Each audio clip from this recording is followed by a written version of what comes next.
दोस्तों, राजस्थान में तीसरा मोर्चा कही जाने वाली आरएलपी की जगह अब भारत आदिवासी पार्टी ने ले ली है, क्योंकि लगातार वो पार्टी उभर रही है। लेकिन भारत आदिवासी पार्टी और आरएलपी अलग नहीं है। हनुमान बेनीवाल और राजकुमार रोत अच्छे दोस्त हैं दोनों, और हर बार एक दूसरे को लेकर अगर बयान देने की बात आती है तो हमेशा यही कहते हैं कि हमारे बीच में अच्छी बॉन्डिंग है। और अब दिल्ली से जो तस्वीर निकलकर सामने आ रही है, उस तस्वीर ने नए संकेत दे दिए हैं। जी हां दोस्तों, मॉनसून सत्र लोकसभा का शुरू हो चुका है, और मॉनसून सत्र के शुरू होते ही राजकुमार रोत और हनुमान बेनीवाल की ऐसी बॉन्डिंग देखने को मिल रही है जैसा किसी ने सोचा भी नहीं होगा। हनुमान बेनीवाल और राजकुमार रोत की दिल्ली में जो सर्वदलीय बैठक हुई थी, उस बैठक में दो नेता एक साथ बैठे थे। दो नहीं बल्कि तीन नेता थे, क्योंकि उनके साथ में चंद्रशेखर आजाद रावण भी थे।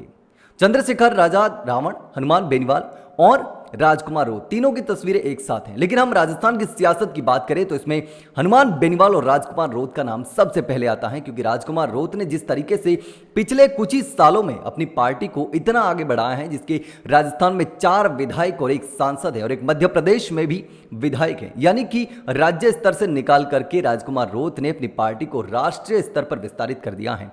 लेकिन ऐसे में ये तस्वीर जो आप देख रहे हैं राजकुमार रोत और हनुमान बेनीवाल की, ये दिल्ली से निकलकर सामने आई है, और अब ये दोनों नेता मिलकर मोदी सरकार की परेशानी बढ़ाने वाले हैं।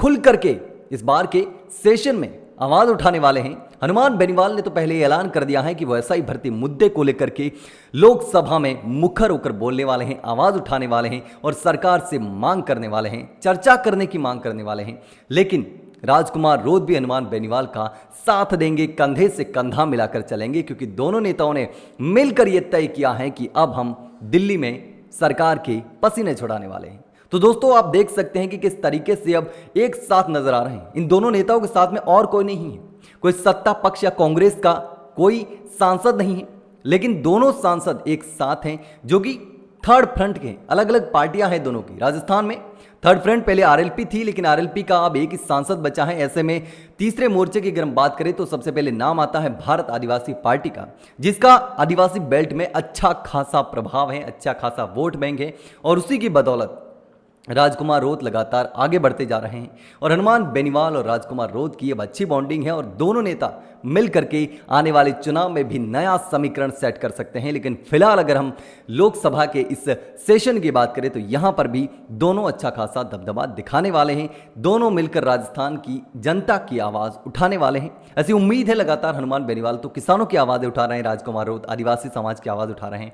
लेकिन अब राजस्थान के लिए दोनों मिलकर क्या करते हैं, यह देखने वाली बात होगी, क्योंकि दोनों ने जो संकेत दिए हैं वो बहुत बड़े संकेत दिए हैं। दोनों की तस्वीरों ने कई सारे राजस्थान की सियासत में भी संकेत दिए हैं, क्योंकि बीजेपी की यहां जो सरकार है राजस्थान में, उसके खिलाफ भी दोनों एक साथ एकजुट होकर लड़ने वाले हैं, ऐसा दिख रहा है। हनुमान बेनीवाल हमेशा कहते हैं कि राजकुमार रोत मेरे दोस्त हैं और मेरे साथ आएंगे, धरने में आएंगे, आवाज उठाएंगे जनता की। लेकिन अब देखना होगा कि आखिर किस तरीके से हनुमान बेनीवाल और राजकुमार रोत दिल्ली की संसद में आवाज उठाते हैं राजस्थान की जनता के लिए। लेकिन दोस्तों, आप क्या सोचते हैं राजकुमार रोत और हनुमान बेनीवाल को लेकर?